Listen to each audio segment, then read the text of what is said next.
कहना है।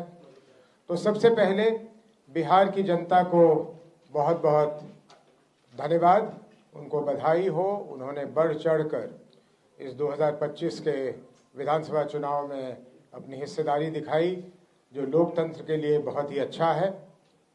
उसके बाद एनडीए को प्रचंड बहुमत पाने के लिए बहुत बहुत धन्यवाद और आने वाले दिनों के लिए उनको बहुत बहुत शुभकामनाएं।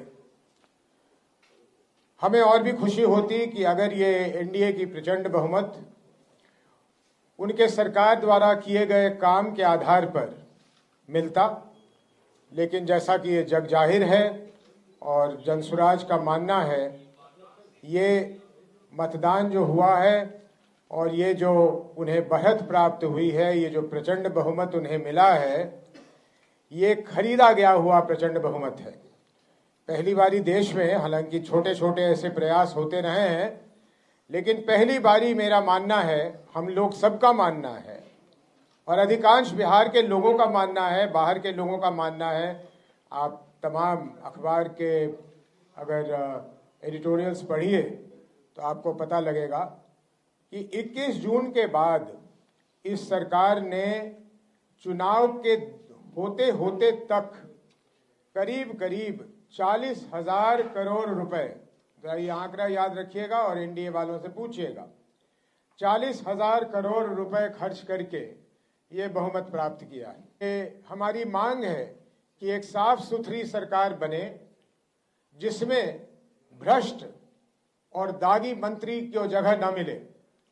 जो पिछला कैबिनेट था या अभी भी चल रहा है, शायद वो उन्होंने इस्तीफा नहीं दिया है, उसमें जिस तरह के लोग थे उस तरह के दागी लोग ना हो और बिहार की चिंता करके, जो आदरणीय प्रधानमंत्री जी और नीतीश जी ने कई बार दोहराया, उन्होंने करीब करीब वही बातें दोहराई जिसको शुरू जनसुराज ने किया, जिसपे जनसुराज अडिग है। ये शायद प्रधानमंत्री जी ने कहीं पलायन की भी बात की कि पलायन के लिए वो कुछ करेंगे, कुछ फैक्ट्रियां लगाने की बात की है। इन सारी चीज़ों को उन्हें तत्परता से करनी चाहिए। जनसुराज की पूरी निगाह उन चीज़ों पे लगी रहेगी।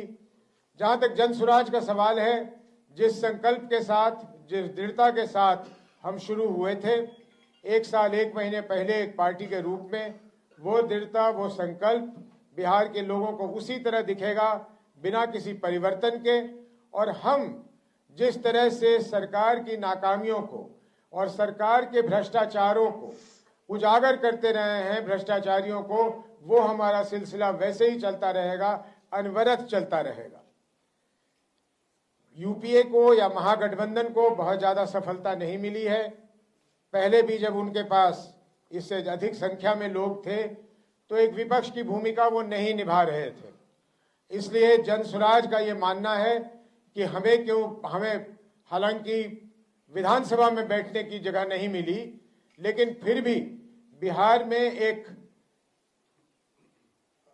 स्ट्रांग विपक्ष के रूप में आप जनसुराज को ही पाएंगे।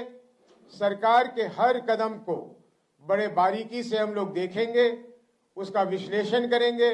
बिहार के लिए, बिहार की जनता के लिए उसके क्या लाभ हैं या क्या नुकसान है, उसको हम उजागर करते रहेंगे। देखिए, ऐसा है कि जनसुराज को निराशा है, हम हताश नहीं हैं। हमें वोट नहीं मिले तो हमारा ये पूछना है अपने आप से भी कि भाई हमारे वोट कहाँ चले गए। तो वोट यहाँ चले गए कि राजद के न आने के डर से हमारे जो वोट थे वो पिछले आखिरी के 2-3 दिनों में एनडीए की तरफ चले गए और इस कारण हमारे वोट हर जगह पे आपको बहुत ही कम दिखेंगे। हम खुद आश्चर्यचकित हैं कि आखिर ये वोट हमारे गए कहाँ। लेकिन वोट जाने का मुख्य कारण ये है कि राजद के आने के डर से, मैं महागठबंधन भी नहीं कह रहा हूं, उसमें कांग्रेस से उतनी डर नहीं थी उनको, लेकिन राजद के ना आ जाने की वजह से, कि राजद ना